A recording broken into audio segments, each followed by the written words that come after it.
Hoje a gente está chegando na parte que é a parte central desse estudo de séries que a gente está fazendo, que são as séries de potências. Então, o que é uma série de potências? Então, a série de potências em x menos a, onde x é uma variável e a uma constante, é uma série da forma somatório de n igual a zero até infinito de Cn, alguma constantes aqui que dependem de n, Cn que multiplica x menos a elevado na n. Né? Se a gente fosse expandir os termos dessa série, né, quando n for 0, a gente teria só o C0, quando n for 1, a gente vai ter C1 x menos a, quando n for 2, a gente vai ter C2 x menos a ao quadrado e assim por diante, né? Até o infinito somando isso. Constantes Cn são ditas os coeficientes da série. Então, em termos do que a gente estava escrevendo antes para séries em geral, o AN, que era o termo que a gente colocava da série, seria tudo isso aqui, seria Cn x menos a elevado na n. E só esse Cn é o que a gente chama do coeficiente da série de potência. Bom, mas e o que importa para a gente isso? Então, uma coisa que ela é muito importante é para representar funções. Se você parar para pensar, na verdade, a gente não trabalha com muitas funções. Tudo que a gente faz em matemática, é, bom, pelo menos até o ensino médio, a gente trabalha com poucas funções. O que a gente tem? A gente tem polinômios, a gente tem funções racionais, né, que é o quociente de dois polinômios, a gente tem as funções trigonométricas, que até o que a gente tem no ensino médio não tão bem definidas, não, né? A gente define, né, o que é o seno, né? O seno é o seno de um ângulo, é o cateto oposto dividido pela hipotenusa. Mas eu preciso construir um triângulo para poder calcular o seno de um número, né? Não, isso não é uma definição muito boa para o seno. A gente tem função exponencial, função logarítmica, né? E combinações dessas coisas. Composição, soma, subtração, multiplicação dessas coisas. Só que se a gente pensar no... As funções, elas aparecem em problemas da natureza, muitas vezes vindas das leis da física, né? E as leis da física são sempre escritas em termos de equações diferenciais. Então, as funções que aparecem naturalmente no mundo não são necessariamente as funções que a gente escreve. Então, a gente precisa ser capaz de ter um leque maior de funções. Tá? E as séries de potências permitem a gente escrever um leque mais amplo de funções. Tá? A gente vai começar devagar aqui com alguns exemplos, mas esse é um aspecto, então. Outro aspecto das séries de potências, que é um aspecto negativo, é que elas são essa soma infinita, né? Então, lidar com uma soma infinita nem sempre é possível explicitamente. Então, na maior parte, quando a gente vai usar um computador para calcular uma série de potências, a gente vai ter que truncar essa série em algum momento. Truncar significa, em vez de tentar ir até o infinito, lá calculando o limite, é somar um número finito de termos, um nzão, e depois a gente... pode ser complicado determinar qual é o nzão que é adequado para o problema, tá? A gente vai ver um pouco disso, mas a gente não vai entrar muito profundamente nisso. Mas então é fazer essa soma, somar os n primeiros termos que apareceram naquela série. Então eu teria um polinômio de grau nzão aqui, né? E usar isso para fazer as contas.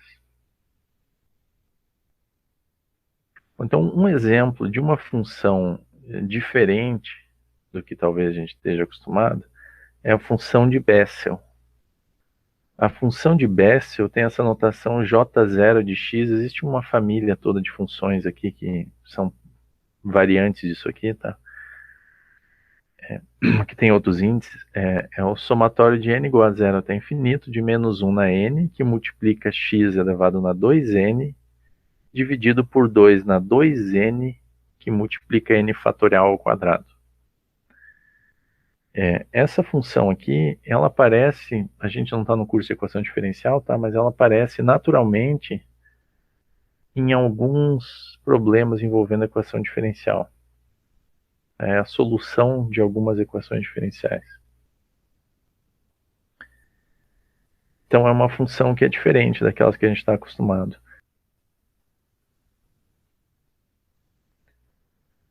Aqui eu tenho um esboço, tá?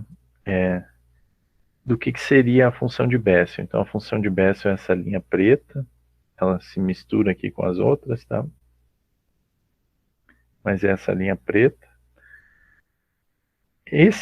Essa linha reta vermelha aqui é uma constante, né? Uma função constante, e seria a função constante fazendo o nzão igual a 1. O nzão igual a 1 nessa soma, eu teria x, perdão, o nzão igual a 0, né? O nzão igual a 0 nessa soma, eu teria só um termo para somar, seria x na 0, que é 1, né? E a constante, né? Se a gente colocar n igual a 0, n fatorial é 1, 2 na 0 é 1, menos 1 na 0 é 1, é a constante igual a 1. Então seria a primeira aproximação para a função, que ela é uma aproximação que é razoável se eu estiver bem próximo do zero, mas depois do zero ela fica bem ruim essa aproximação, né? Tem pouco a ver com a função. Se a gente tentar somar mais termos, então aqui eu tenho essa parábola, é a nzão igual a 1, né? Se eu colocar nzão igual a 1, como eu tenho esse x na 2n, toma cuidado aqui, que é uma coisa que engana um pouco. Aquele nzão igual a 1 equivale a esse nzão igual a 2, porque na verdade os termos ímpares têm a constante igual a 0. Esse cara só tem os termos pares, tá? Então, para nzão igual a 1 nessa soma, eu vou estar obtendo na verdade um polinômio de grau 2 e não de grau 1. Seria essa parábola amarela aqui, e ela é uma aproximação já, ela se confunde aqui, as linhas todas se misturam aqui, a aproximação muito boa, próximo do zero, para a função de Bessel. Para n igual a 2, eu tenho essa linha verde, que é um polinômio de grau 4, ela aproxima num intervalo ainda maior. Para n igual a 3, eu tenho essa linha cian,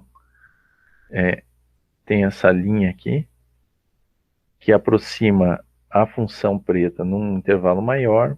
Para n igual a 4, meu polinômio teria indo até o grau 8.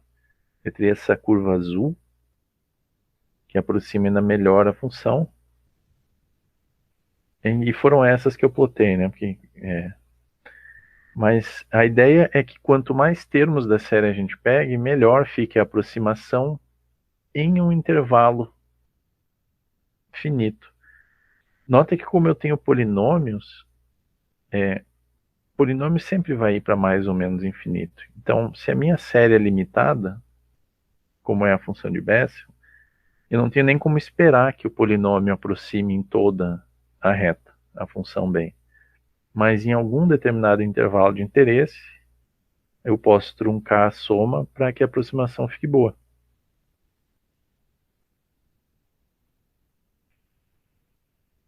Certo. Então, essa ideia por trás de uma série de potência, mas a gente começa a ter que lidar com algumas tecnicalidades quando vai mexer com elas. Né? Uma tecnicalidade é a seguinte, ó, se a gente considerar uma série de potências, tem 3 possibilidades. Essa série pode ser horrível, e a série converge apenas para x igual a A, né? Se o x for igual a A, eu vou ter 0 aqui nesse parêntese, sempre. Então, na verdade, para x igual a A, essa série converge, ela é igual a C0, e o resto da soma é 0, né? Então, ela sempre vai convergir, pelo menos, para x igual a A, que é o ponto onde a série está centrada. Que é o ponto onde a série de potências está centrada. Pode ser que essa série seja ótima e ela convirja para todo x pertencente aos reais. Né? Então, pode ser que convirja para qualquer valor de x. Mas o caso mais comum é o seguinte: existe um número positivo R, tal que a série converge se x menos a é menor do que R e diverge se o x menos a for maior do que R. Módulo de x menos a menor do que R, a maneira que é para você entender isso é como distância. Né? Se a gente tem aqui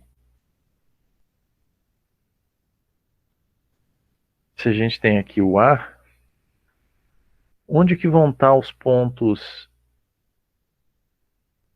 Onde que vão estar os pontos da forma módulo de x menos a menor do que R?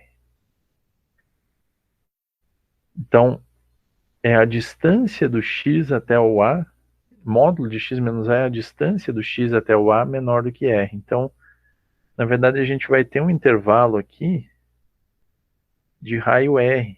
Esse tamanho aqui, né, deveria ser igual aos dois aqui, tá? Meu desenho não tá nenhuma maravilha. Mas eu tenho um comprimento R, aonde a série vai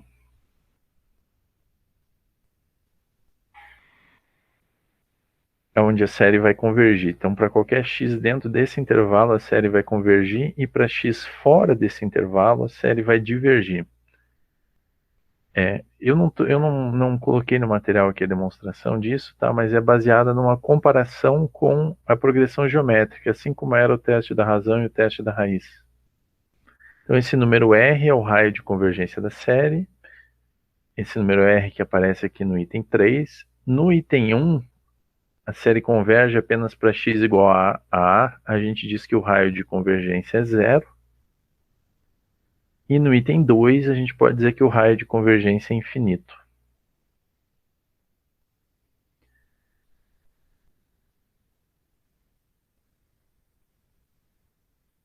Então, esse teorema, ele garante algumas coisas sobre uma série de potências, né? Esses intervalos sempre é simétrico. A gente poderia pensar, em geral, que a série convergiria para x positivo, x menos a positivo, e divergiria para x menos a negativo. Esse tipo de coisa não pode acontecer. Para uma série de potências, eu sempre vou ter intervalos simétricos em relação ao ponto onde ela está centrada. Não que os valores da série tenham que ser simétricos, mas a convergência vai ser. A menos da fronteira do intervalo, mas aí vamos um ponto de cada vez. Então, basicamente, o que esse teorema aqui garante é que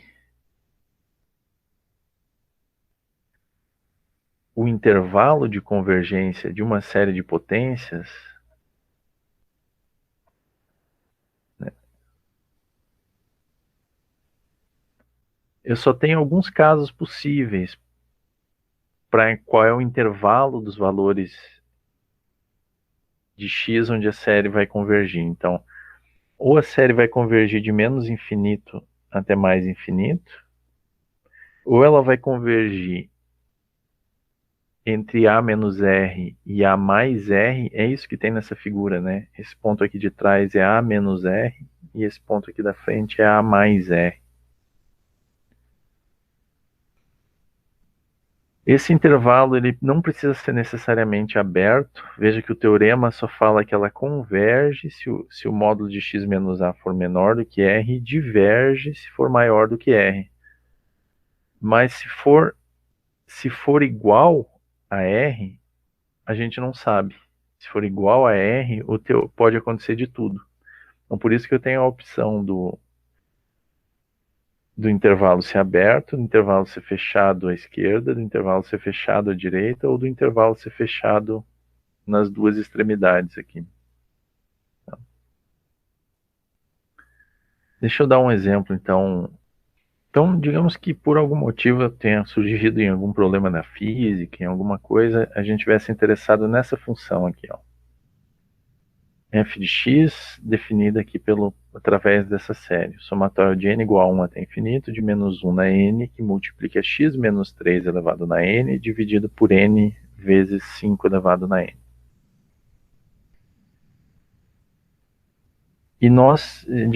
E a gente queria saber, né, para que valores de x eu posso aplicar essa função. Então, para que valores de x essa série converge? Então, o primeiro passo é tentar determinar o raio de convergência. Tá? E a gente determina o raio de convergência utilizando o teste da razão. Então, o que a gente tem que fazer no teste da razão? A gente tem que calcular o módulo de AN mais 1 dividido por AN. E é isso que eu escrevi aqui, né? Se eu pegar o módulo desse cara, o menos 1 na N vai sumir, porque o módulo sempre é a parte positiva, então essa troca de sinal aqui não importa. Então, a gente vai ter no AN mais 1 o módulo de x menos 3 elevado na N mais 1, dividido por N mais 1, que multiplica 5 elevado na N mais 1. E isso dividido pelo módulo de AN. Né? Quando a gente divide por uma fração, a gente é o mesmo que multiplicá-la invertido, né? Então a gente vai ter aqui n5 na n dividido pelo módulo de x menos 3 elevado na n. Aí a gente pode cancelar esse x menos 3 elevado na n com esse x menos 3 elevado na n mais 1 e sobra só uma cópia dele. Assim como a gente cancela aqui o 5 na n e o 5 na n mais 1. Ficando com isso daqui.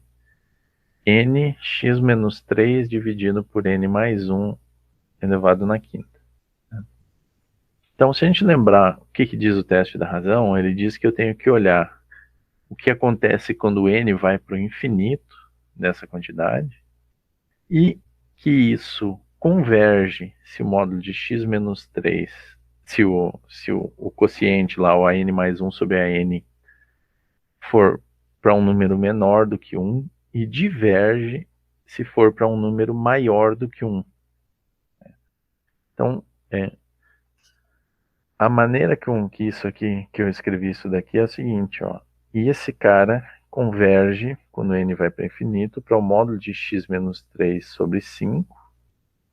E isso ser menor do que 1 é equivalente ao módulo de x menos 3 ser menor do que 5. Tá? Então, é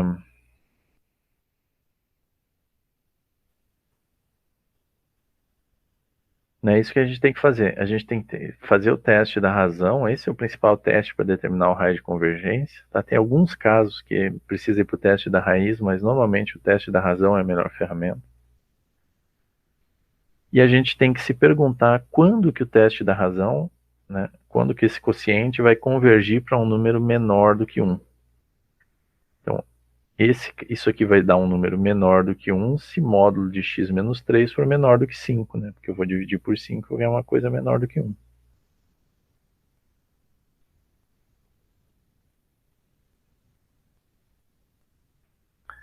Isso garante para a gente, então, que a série converge se o módulo de x menos 3 for menor do que 5 e diverge se o módulo de x menos 3 for maior do que 5.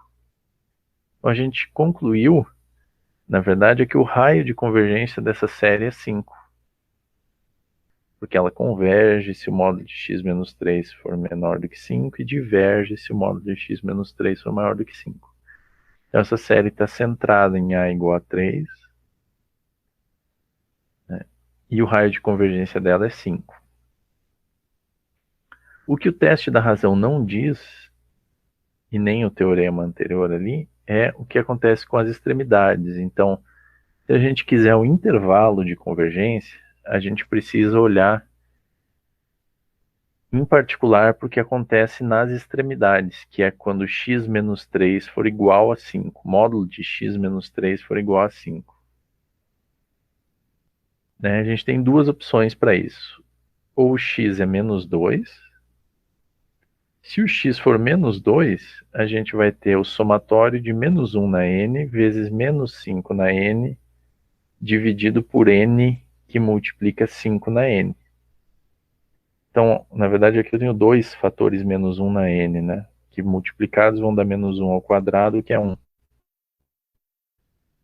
Então, eu não vou ter troca de sinal, e esse 5 na n do numerador vai cancelar com 5 na n do denominador. Então, essa soma fica o somatório de 1 sobre n, que é a série harmônica que a gente conhece e que é divergente, né? Então, a série diverge para x igual a menos 2. O segundo, a outra parte do extremo, né, que eu tenho que verificar é quando x for igual a 8, né, o módulo de x menos 3 vai dar 5. Aí a gente vai ter o somatório de menos 1 na n, 5 na n, dividido por n, que multiplica 5 na n. Os dois termos de 5 na n se cancelam e eu ganho menos 1 na n dividido por n, que é a série harmônica alternada. E a série harmônica alternada a gente já viu que ela converge.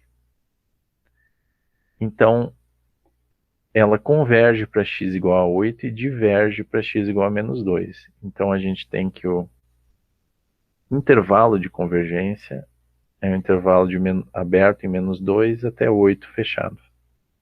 Bom, aqui tem alguns exercícios aqui.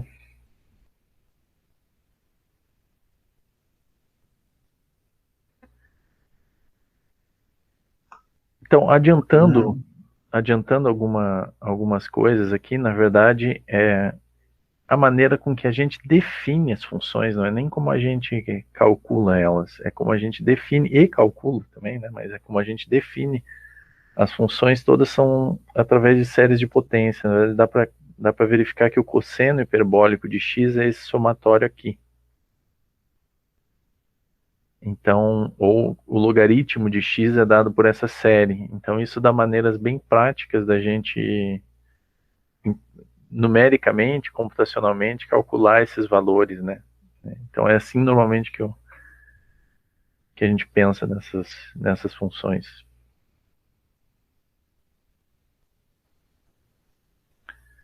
Certo. Mas então, naqueles exemplos ali, eu botei que o cosseno era igual àquela coisa e o logaritmo era igual a outra coisa. Mas e como que a gente chega nessas conclusões, né? Então, na verdade, a gente vai ver que isso está relacionado a séries de Taylor e existem métodos para, dada uma função, tentar encontrar séries de potências para ela. Né?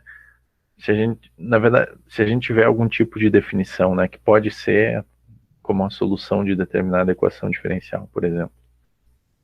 O primeiro tipo de função que a gente consegue escrever como uma série de potência explicitamente vem através dessa percepção aqui, ó. O que é o somatório de n igual a zero até infinito de x elevado na n? É a soma de 1 mais x quadrado, mais x ao cubo e assim por diante. Então, você pode perceber que isso daqui é uma PG de razão x. E essa PG, ela converge se o módulo de x for menor do que 1. Isso significa que a gente pode escrever, a gente consegue calcular explicitamente essa soma aqui, ó. O somatório disso daqui é igual a 1 dividido por 1 menos x. Então, isso permite para a gente escrever, por exemplo, funções racionais, como séries de potências. Tá? Se for uma função, um polinômio de grau grande sobre outro de grau grande, pode ficar complicado fazer isso. Tá? Então, a gente também não vai focar muito nisso, mas é só uma ilustração. Mas é possível. Tem um exemplo aqui, um polinômio de uma função racional, né, de grau 1, polinômio de grau 1 dividido por outro polinômio de grau 1.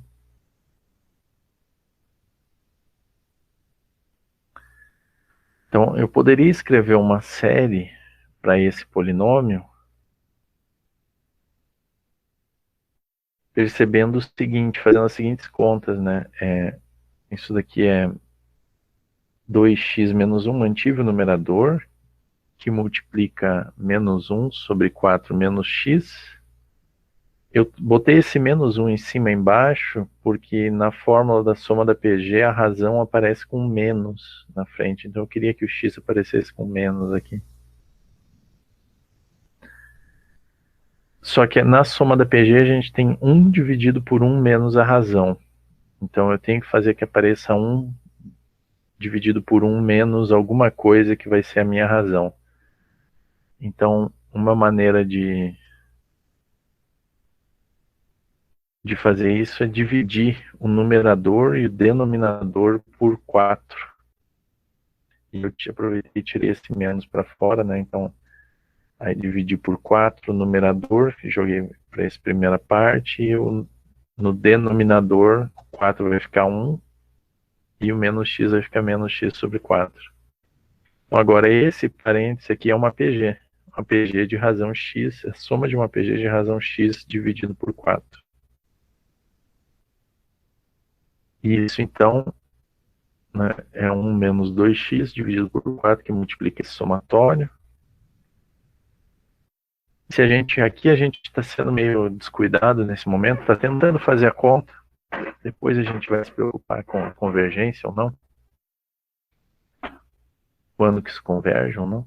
Então, eu vou ter 1/4 que multiplica esse cara todo aqui, que vai me dar esse primeiro parêntese, 1/4, e eu vou ter menos 1/2 ou menos 2/4 que multiplica esse cara aqui. Então eu vou ter menos 2x sobre 4, x quadrado sobre 4 ao quadrado e assim por diante. Quando a gente quer botar numa série, a gente precisa juntar os caras de mesmo grau, né? Então eu tenho 1/4, eu tenho x sobre 4 ao quadrado e tenho menos 2x sobre 4.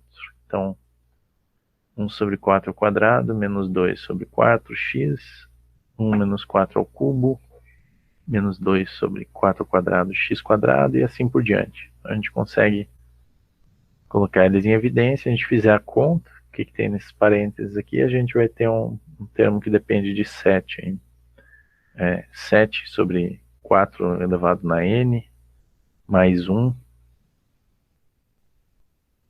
para n maior do que 1, tá? Que multiplica x elevado a n.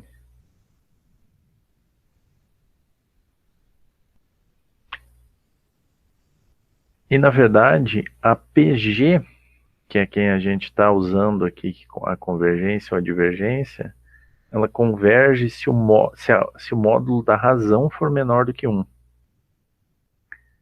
Então, a razão da série que eu utilizei é x dividido por 4. Isso quer dizer que o módulo de x tem que ser menor do que 4. Isso daqui é uma série centrada em A igual a 0, centrada em 0, que é o caso mais comum. Normalmente a gente vai pegar séries centradas em 0. E com razão 4. E com raio de convergência 4.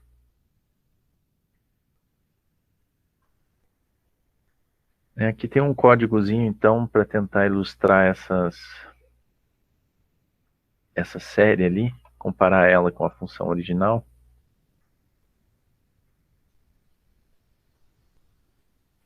Né? A função racional 2x menos 1 dividido por x menos 4 é essa linha preta aqui, ó. Ela tem uma assíntota aqui para valores negativos bem grandes, né? Para quando x for negativo bem grande, isso vai ir para 2. Então, por isso ela vem aqui para esse valor aqui. E quando x for indo para o positivo, essa função vai decair rapidamente. Ela vai ter um problema que ela não está definido quando x for igual a 4. Quando x for igual a 4, eu vou ter 0 no denominador. Né? Não pode. Então, de fato, o raio de convergência igual a 4, ele está aparecendo por conta desse problema aqui, que a função está explodindo quando x for igual a 4. Aí a gente tem aqui as primeiras aproximações. Para n igual a zero, se a gente olhar aqui para a série, para n igual a zero é f de x constante igual a 1/4. Essa reta vermelha aqui, x igual a 1/4.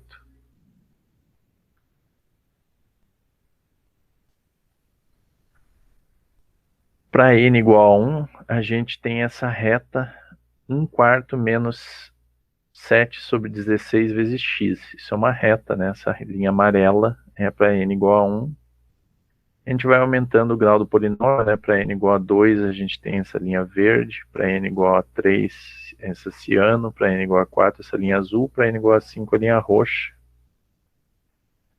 E a gente vê que a aproximação ela vai ficando melhor, né? Mas sempre que chega muito perto do extremo do intervalo de convergência, ela vai ficando ruim. E isso para os dois lados, né?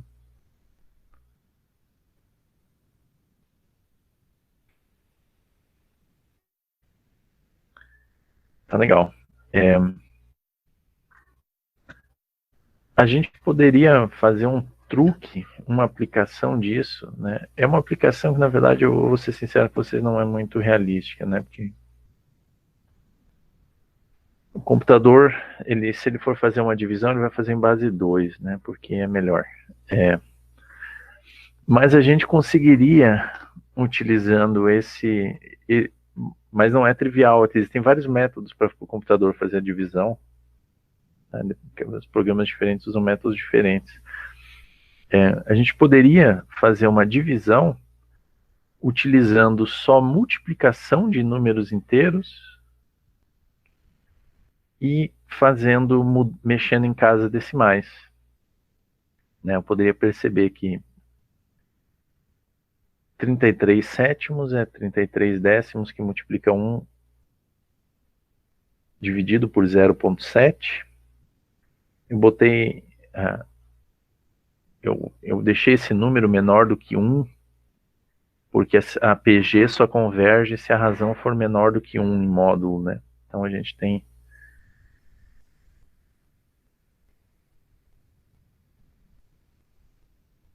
Eu posso reescrever esse 1 dividido por 0,7 como 1 menos 0,3. Então aqui eu ganhei uma fração que é do tipo da soma de uma PG, né? Uma PG de razão 0,3. Então eu posso reescrever esse cara como 1 mais 3 décimos mais 3 quadrados sobre 10 quadrado mais 3 ao cubo sobre 10 ao cubo e assim por diante. Esse dividir por 10 não é problema, né? Dividir por 10 é só mexer nas casas decimais, né? Então a gente tem 33 décimos, quando fizer a conta, mais 99 sobre 10 ao quadrado, 297 sobre 10 ao cubo, 891 sobre 10 na quarta e assim por diante. Né? E a gente poderia efetuar aquela soma, né? Agora que a gente fez essas contas de multiplicar inteiros, a gente poderia só mexer nas casas decimais para acertar com esses 10 elevado na n aqui e somar esses caras para obter uma aproximação para 33 sétimos. Então, assim, a gente poderia transformar a operação de divisão em duas operações mais simples, né, de soma e multiplicação.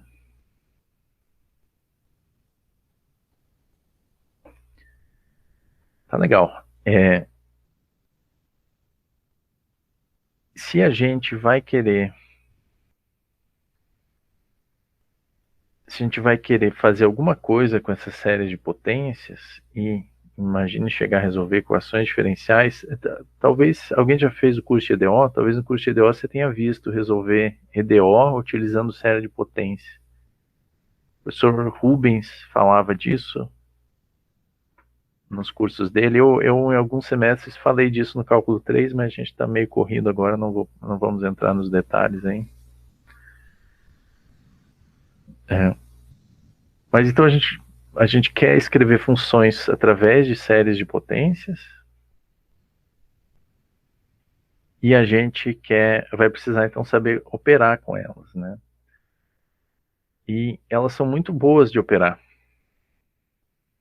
E elas, esse teorema diz o seguinte: se uma série de potências tem raio de convergência maior do que zero, pode ser infinito, inclusive, então a função definida dentro do intervalo de convergência através da soma da série,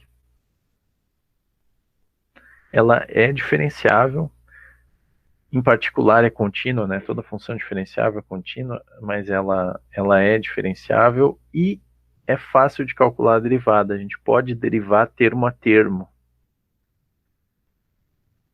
Derivar termo a termo é usar a infame regra do tombo aqui,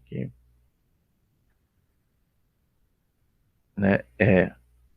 Você vai pegar, então, derivada do C0 vai dar 0, derivada de C1, x menos A, derivada de x menos A vai dar 1, a gente vai ter C1, derivada de C2x menos A ao quadrado, derivada em relação a x, né? É 2x menos A que multiplica C2 e assim por diante. E se a gente quiser escrever como uma fórmula aqui, a gente vai ter o somatório de n igual a 1 até infinito de n Cn x menos A elevado na n menos 1. Então, a infame regra do Tom permite você diferenciar qualquer função na prática que você conheça, desde que você saiba escrever uma série de potências para ela e saiba qual é o intervalo de convergência onde você pode fazer isso. Não só a gente pode diferenciar, mas a gente pode integrar. A primitiva também vai ser obtida integrando termo a termo. Então, eu vou ter uma constante adicional, porque é uma integral indefinida aqui. E uma constante qualquer, né, arbitrária aqui. E quando a gente integrar esses caras, a gente vai aumentar em 1 o grau do x menos a. Com C0, não precisaria aparecer esse x menos a, mas esse x menos a, na verdade, está compensando essa constante que é arbitrária aqui. Então, para ficar todo mundo com a mesma cara, a gente coloca C0, x menos a. Primitiva de C1, x menos a ao quadrado, vai ser C1 sobre 2, x menos a ao quadrado, e assim por diante. Então, a gente consegue integrar a função fazendo C mais o somatório de n igual a 0 até o infinito de Cn x menos a na n mais 1 dividido por n mais 1.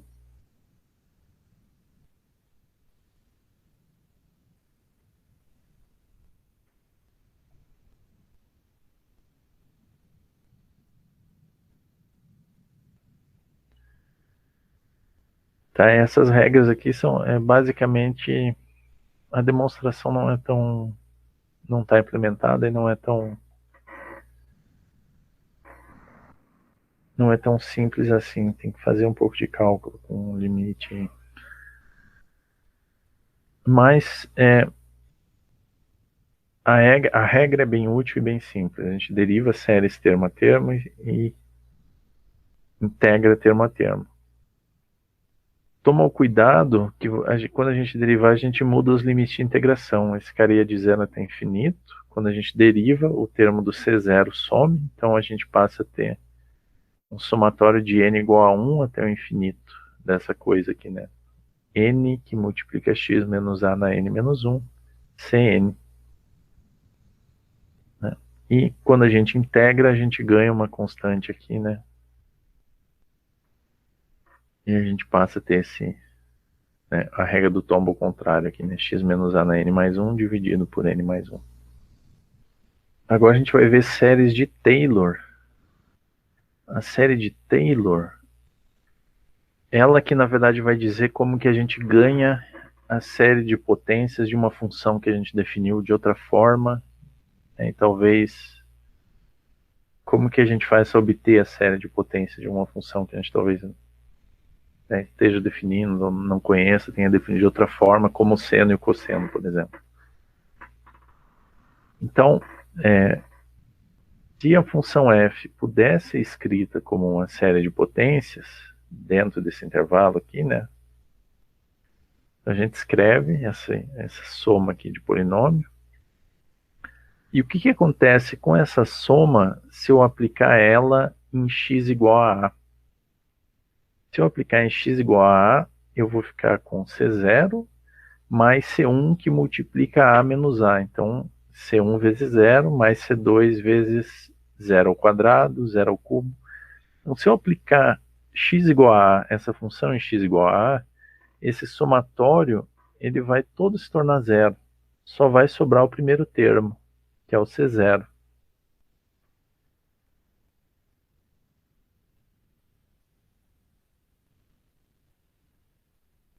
Então, outra maneira de enxergar isso é que o valor da constante C0 é igual ao valor da função no ponto.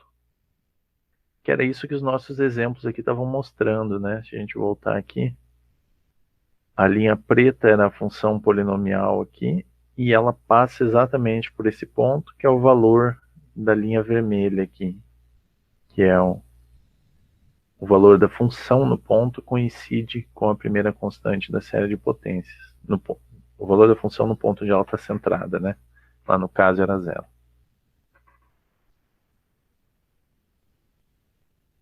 Certo. Eu posso repetir esse truque para obter as outras constantes, só tem um detalhe. Como que eu vou fazer para que apareça só o C1 naquela série?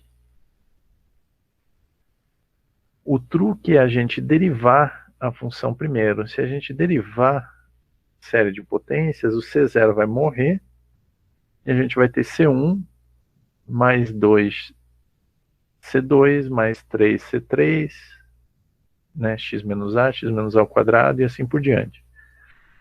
Então, se eu derivar a função para depois aplicar em x igual a a,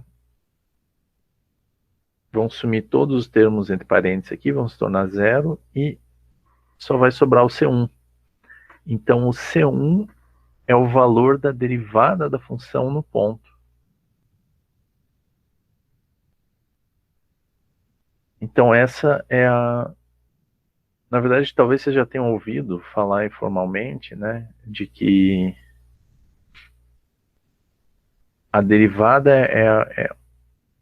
é a melhor aproximação linear, ela dá o melhor coeficiente angular para a reta possível, que melhor aproxima a função. E na verdade é isso que a gente está calculando aqui, que a derivada da função vai ser o coeficiente da reta, né? Dessa reta aqui do exemplo, da reta amarela, que era a aproximação linear para a função. Então ela vai passar pelo ponto de interseção e o coeficiente angular dela vai ser igual à derivada da função aplicada naquele ponto. A gente pode repetir esse processo várias vezes. Só nota que tem um problema quando eu estou fazendo isso. Aqui nos primeiros dois casos, esse problema não foi muito proeminente aqui. Mas pela regra do tombo, quando o polinômio vai cair em 1 grau, mas vai aparecer essa constante aqui na frente. Então, quando eu fosse calcular C2, eu teria que f duas linhas de x, né? A gente teria que f duas linhas de x, ou melhor, depois, ainda quando eu aplicar em a, se eu derivar isso aqui de novo, o C1 vai sumir, eu vou ter 2C2, 2C2, e os outros termos vão todos dar zero. Só que a segunda derivada, não aplicada no ponto, mas a segunda derivada, ela vai ter um 3 vezes 2 aqui, ó. Quando eu usar a regra do tombo pela segunda vez, esse 2 vai virar em 1, e eu vou ficar com 3 vezes 2 aqui na frente.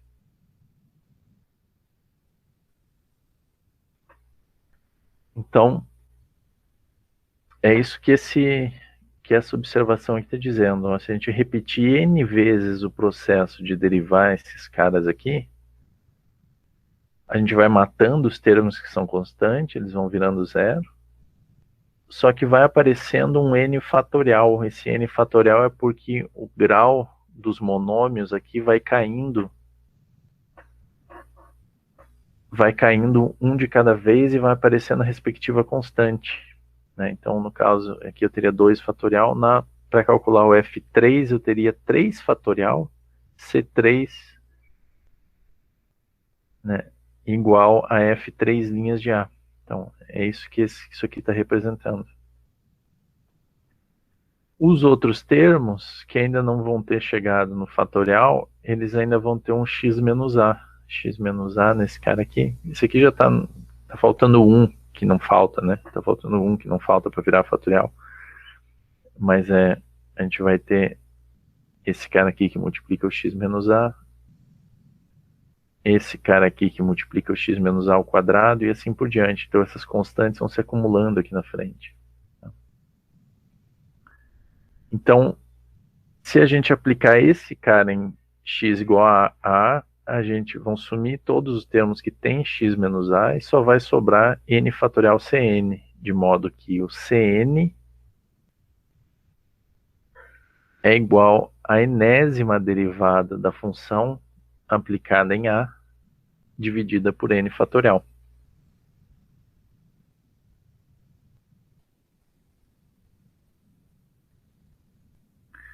Então, através desse processo de aplicando derivadas várias vezes consecutivas e depois aplicando a função obtida em x igual a, né, no ponto onde a série está centrada, a gente consegue determinar os coeficientes da série de potências.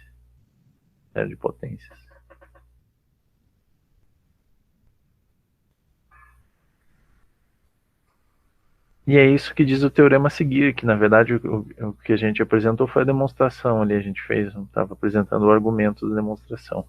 É que se uma função f tiver uma expansão em série de potências em torno de A e raio de convergência R, né, for escrita assim, então os coeficientes da série de potências são dados pelo quociente da enésima derivada aplicada em A, isso aqui eu tenho que corrigir, aplicada em A, enésima derivada aplicada em A dividido por n fatorial.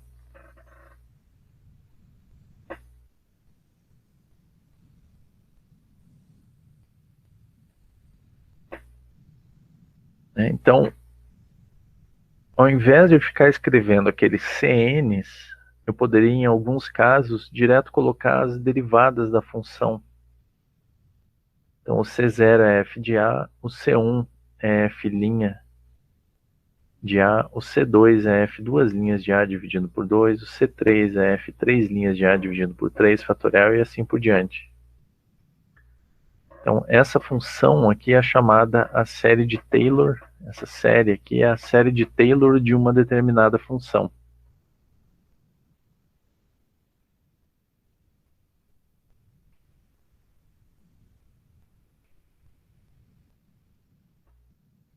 Então, por exemplo, se a gente quisesse...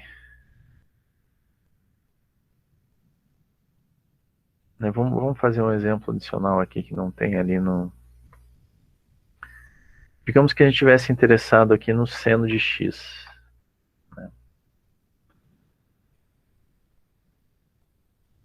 O que seria a série de Taylor do seno de x centrada em a igual a zero? Tem uma observação aqui que tem um nome, tá? Que é quando a igual a zero é chamada de série de Maclaurin, tá? Mas eu não sou grande fã dessas coisas de muita nomenclatura, tá? Eu acho que é melhor e mais claro falar série de Taylor centrada em zero do que falar série de Maclaurin, tá? Mas tem gente que prefere falar série de Maclaurin. Então, se a minha função fosse f de x igual ao seno de x, né, a gente teria, qual é o valor de f de zero? O seno de zero é zero. a gente teria f'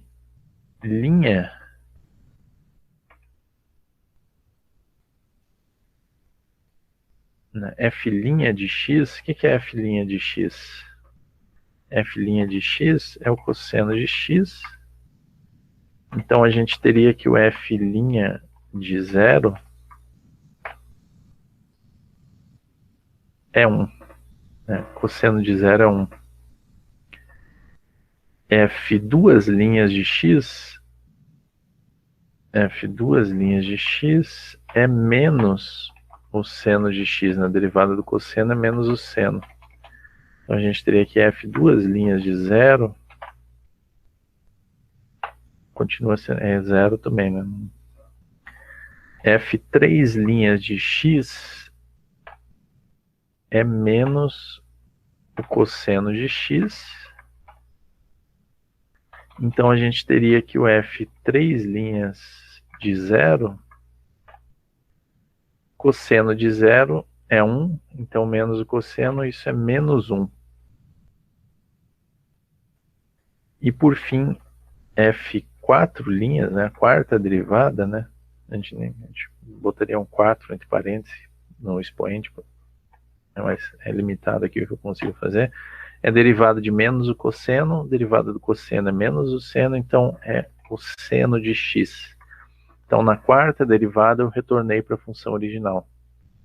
Então dá para perceber que isso daqui vai ser um ciclo, onde eu vou ter 0, 1, 0, menos 1. 0, 1, 0, menos 1.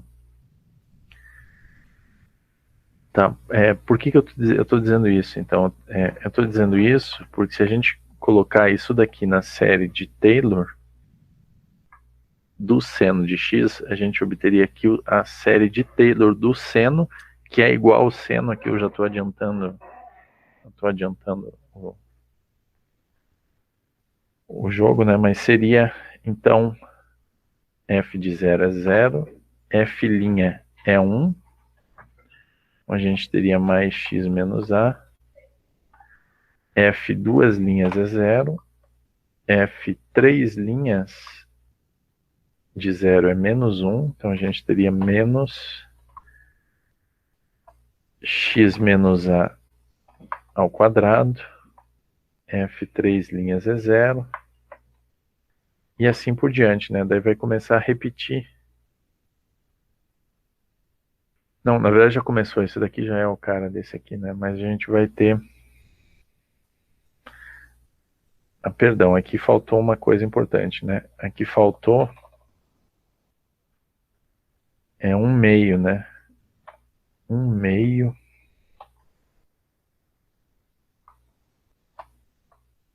de x menos a ao quadrado, né? A gente não pode esquecer de que no coeficiente Cn ele vai estar dividido pelo n fatorial. Então o C2 ele vai ser igual a f... Não, perdão, tô falando besteira, né? O C2 é 0, porque o f duas linhas de 0 é 0. Quem não vai ser 0 é o C3, que ele é 1 dividido por 3 vezes 2, 1 sobre 3 fatorial. Vamos botar o fatorial aqui, né? 1 sobre 3 fatorial, que multiplica a derivada, que é menos 1, que já está lá, x menos a ao cubo. E assim por diante. Se você olhar... Então, a série do seno só vai ter os termos ímpares aqui, o x menos a ao cubo, x menos a na quinta e assim por diante. Então, ao invés de ficar escrevendo com esses zeros aqui no meio, você vai ver uma notação que só vai pegar os ímpares. Se você olhar o que é a definição do seno, você provavelmente veria alguma coisa do tipo menos 1 elevado a n dividido por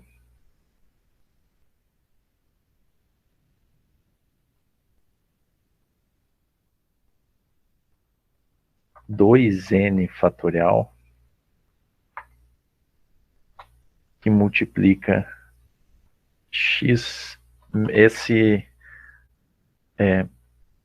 o a no nosso caso é zero, né? O a, eu acabei botando x menos a aqui, mas o a é zero. O a onde está centrado aqui, onde estão sendo calculadas as derivadas, é igual a zero. Então a gente teria x elevado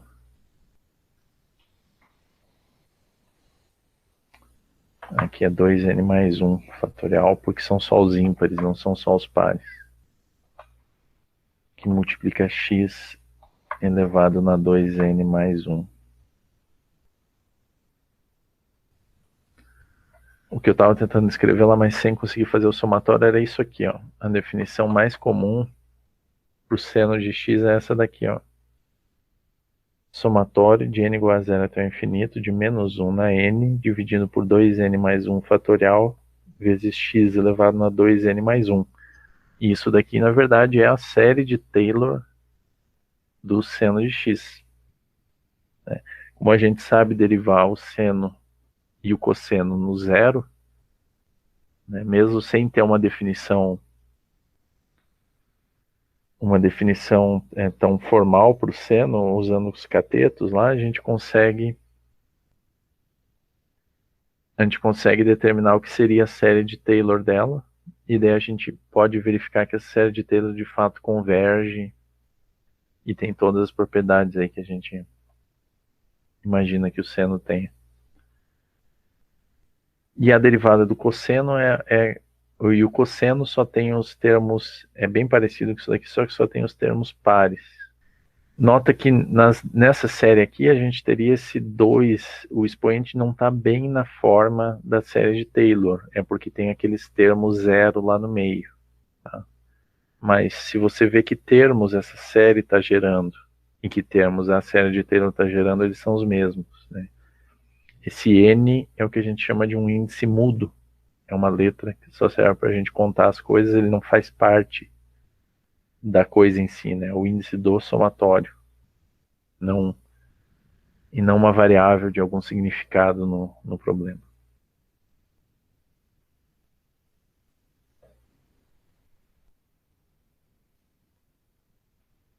Então, aqui, bom. Tem alguns exercícios que é justamente para vocês tentarem calcular algumas séries aqui para o seno, série do seno de x, série de Taylor do seno de x em a igual a zero e a igual a π sobre 4. Então vão ser séries diferentes, nos dois valores diferentes, tá? E a mesma coisa para exponencial e depois tentar plotar como é que vão ser as aproximações de vocês. Tá legal. Por fim, o que eu tenho é uma ideia de será que a minha aproximação tá boa ou tá ruim, em geral. A gente tinha uma ideia de estimar a aproximação para séries alternadas, mas nem toda série vai ser alternada. O seno e o cosseno, no caso, ali eram, hein? Tá? Mas nem, em geral, nem toda série vai ser alternada. Então, a gente precisa de uma maneira para tentar estimar se a aproximação da série de Taylor está boa, se ela está próxima da função. E a maneira de estimar isso, né, de estimar o erro, que eu denotei aqui é Rn de x. O que é isso? Então a gente pega o polinômio de Taylor de grau n, que é truncar a série para algum n, para algum valor n, e verifica a distância do valor da função para o valor que o polinômio de Taylor está dando. Então, se a aproximação está boa, esse f de x menos tn de x deveria ser bem pequeno. Tá? Então, é isso que a gente chama de erro, esse Rn de x aqui.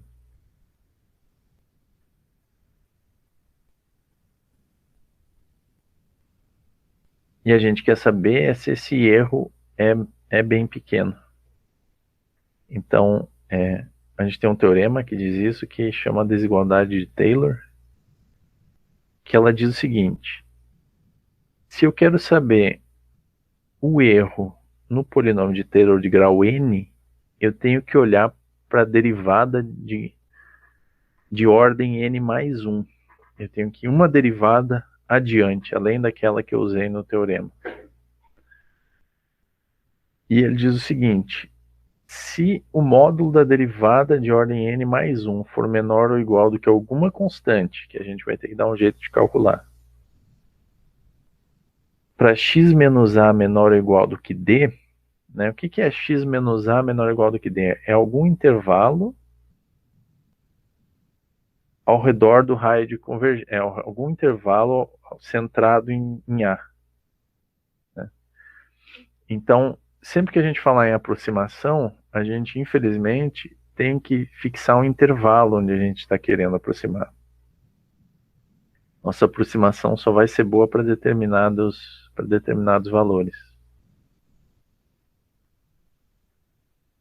Então, se o módulo de x menos a for menor ou igual do que d, então o resto da série de Taylor tem que satisfazer a seguinte desigualdade. O erro, ou o resto, ele tem que ser menor ou igual do que essa constante zona aqui, que estima a derivada de ordem n mais 1 no intervalo, dividido por n mais 1 fatorial, que multiplica x menos a, o módulo de x menos a elevado na n mais 1, que multiplica a distância do qual é o todo A. Tá? Então, através dessa desigualdade aqui, a gente consegue arranjar uma estimativa superior para o erro na aproximação, né, no polinômio de Taylor que aproxima determinada função. A demonstração disso eu também não trouxe aqui, ela é um pouquinho elaborada. Tem no livro do Stewart, se vocês quiserem dar uma olhada. Mas vamos ver um exemplo disso aqui, ó.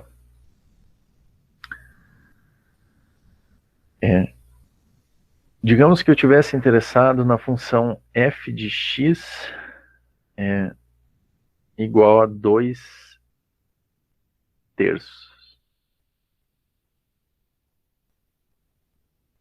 F de x igual a 2 terços. Se eu quisesse calcular na prática alguns valores, né? Calcular um número elevado a 2 terços é bem chato. Né? Então, a gente na prática utiliza o computador, a calculadora, né? Mas se eu não tivesse essa ferramenta à mão, seria uma boa ideia tentar fazer uma série de potências para essa função, que é muitas vezes o tipo de coisa que um computador ou uma calculadora pode estar fazendo ali para te dar o resultado que ele dá, né? Então quem programa essas coisas precisa ter uma ideia de como que isso está sendo feito. Então, a gente calcular as derivadas desse cara, a gente vai ter 2 terços, x dá menos 1 terço, menos 2 nonos, x dá menos 4 terços, e 8/27 vezes x dá menos 7 terços. Então a gente teria essas três, calculei a função e essas duas primeiras derivadas. Então, calculando as duas primeiras derivadas, eu consigo escrever o polinômio de Taylor de grau 2, que seria esse cara aqui. Né? Se eu aplico centrado em A igual a 1, nota que para essa função eu não posso fazer o polinômio de Taylor centrado em 0. Eu não posso fazer o polinômio de Taylor centrado em 0 porque, né, eu tenho x na menos 1 terço. X na menos 1 terço é 1 sobre a raiz cúbica de x. Eu não posso ter 0 no denominador, né? Então, de cara, para essa função, a gente não consegue escrever a série de Taylor centrada em A igual a 0. Vamos fazer em A igual a 1. Tá? para que valor a gente faria a série de Taylor dependeria do nosso valor de interesse aí, né? Nosso intervalo de interesse. Então, fazendo A igual a 1, a gente teria 1 na 2/3, que é 1. Aplicando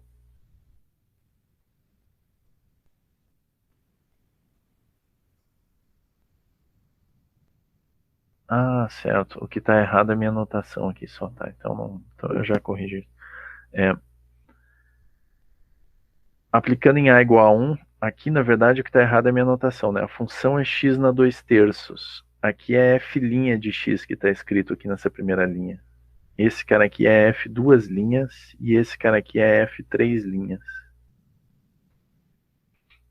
Então, f de 1 é 1, f' de 1 é 2/3, f duas linhas de 1 é menos 2/9. Então a gente teria esse polinômio de Taylor de grau 2 centrado em A igual a 1. Então eu estou fazendo essa conta manualmente, eu fui bem modesto aqui, peguei só o polinômio de grau 2.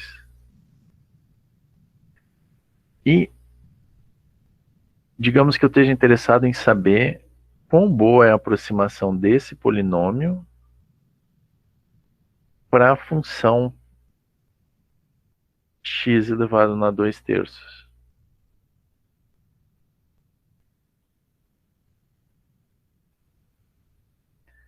Então, o que a gente precisa fazer é olhar para a próxima derivada. Eu usei até a derivada de grau 2, de ordem 2, para chegar aqui no polinômio de grau 2.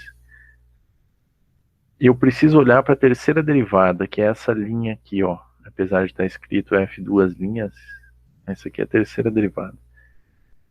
F três linhas de x é igual a 8/27 vezes x na menos 7/3. Tá? Então, ok. Então, para esse cara aqui eu tenho que olhar a terceira derivada. Segunda coisa, se eu estou falando em erro, eu preciso saber um erro em que intervalo. Para que intervalo que eu estou interessado no erro? Então, vou fixar o meu intervalo, um intervalo centrado em 1 e de raio meio. Como meu polinômio é de grau 2, só eu não posso esperar ter uma aproximação boa para algum valor grande, não.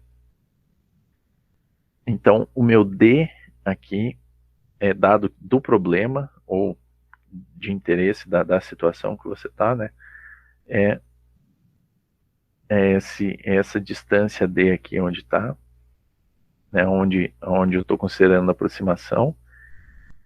E o que a gente precisa é estimar o módulo, achar um mzão, uma estimativa superior para o módulo da terceira derivada dentro desse intervalo. Então, aqui está a terceira derivada, 8/27 vezes x na menos 7/3. Então, dentro desse intervalo, dentro do intervalo de interesse, a terceira derivada vai ter o maior valor para que x. Isso que é o estimar, encontrar o mzão.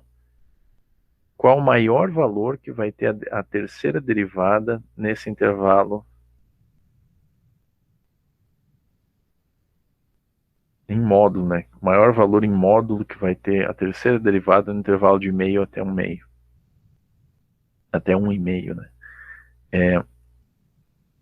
Então, o maior valor, o mzão, está aqui, ó. Nota que eu tenho x na menos 7/3. Então, esse x, isso é 1 dividido por x na 7/3.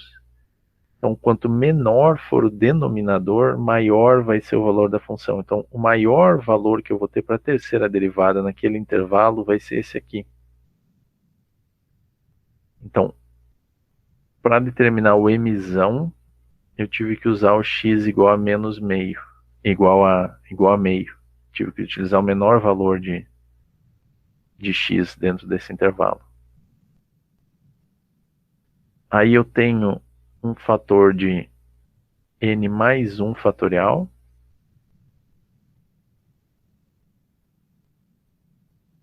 e que multiplica o módulo de x menos 1 ao cubo. Multiplica o módulo de x menos 1 no grau 3. Isso aqui vem da desigualdade. Então, esse é o...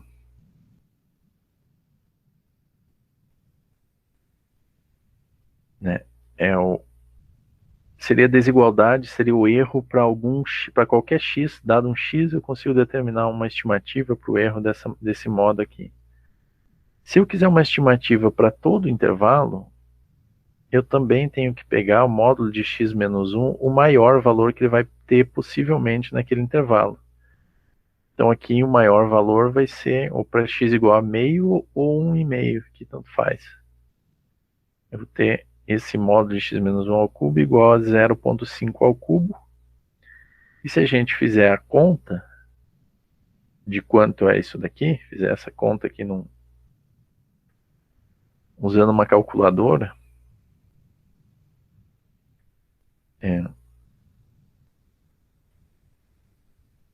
a gente obtém, então precisa de uma calculadora para fazer uma calculadora.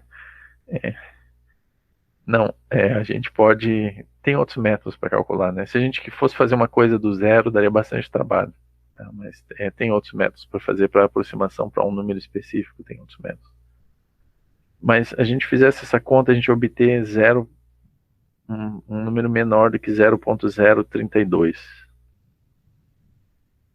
Então, se a gente usar o polinômio de Taylor de grau 2 para aproximar x elevado na 2/3 próximo de a igual a 1, a gente tem um erro bem pequeno aqui na aproximação de 0,032, tá?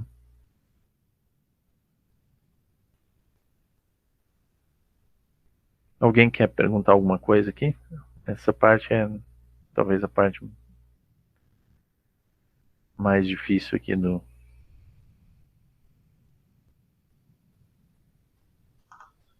Professor, ele é máximo porque, por exemplo, se você levasse em consideração as derivadas seguintes, né, de ordem além da 3, você não chegaria num valor maior que a derivada do grau 3? Não, esse m é um máximo para a derivada de ordem 3, porque eu usei o polinômio de grau 2. Se eu tivesse Sim. usado o polinômio de grau 3, eu teria que olhar para a derivada de ordem 4. Uhum. Certo? E assim sucessivamente. Então,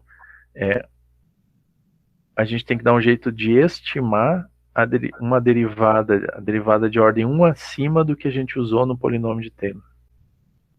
Então, assim, se a gente fosse, em tese, programar uma calculadora para calcular um logaritmo, para calcular um cosseno, calcular uma exponencial, teria que ser mais elaborado do que isso, né? Mas a gente poderia, a princípio, fazer um polinômio de Taylor e botar termos suficientes para que o erro fosse pequeno o suficiente dentro do intervalo onde a gente está fazendo as contas.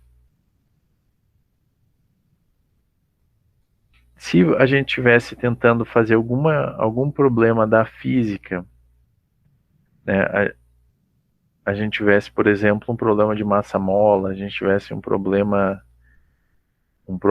de, sei lá, um problema de alguma onda, alguma coisa que a gente tivesse arranjado uma função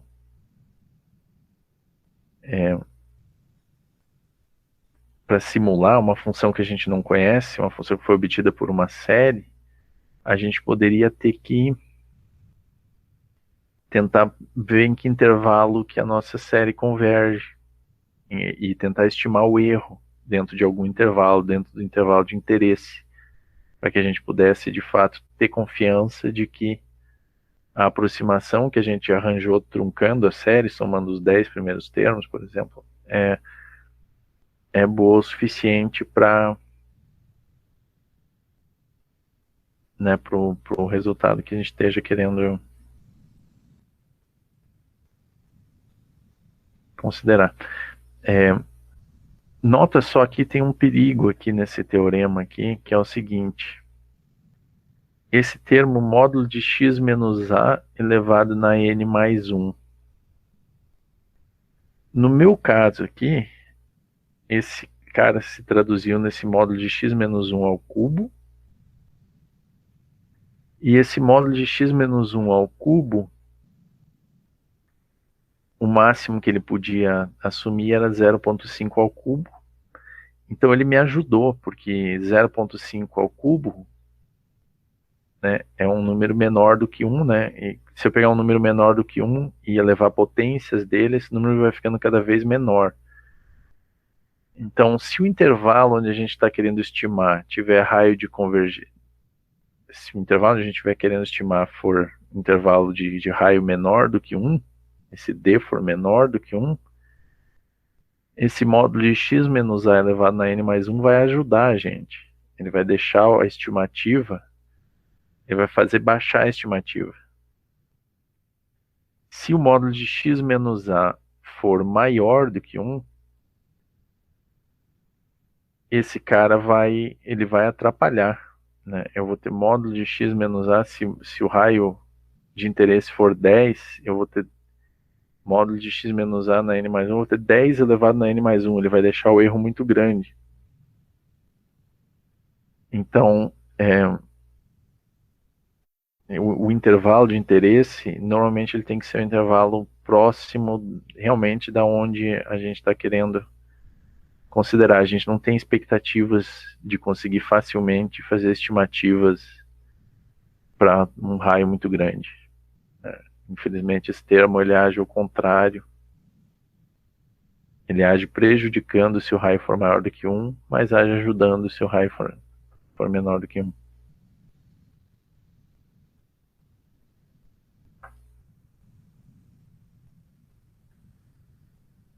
Mas seria isso, pessoal. Essa sessão aqui, se vocês não estão conseguindo dedicar muito tempo para o curso, essa aula de hoje é a parte mais importante aqui. Essa é a aula onde vocês deveriam reler com cuidado o que está aqui. Eu já vou consertar aquela coisa ali das derivadas e colocar lá no site. E essa é a parte mais importante. A gente chegou na metade dessa segunda parte do curso, né? Sequências e séries, a parte mais importante é isso aqui. Séries de Taylor e aproximação de funções por polinômios.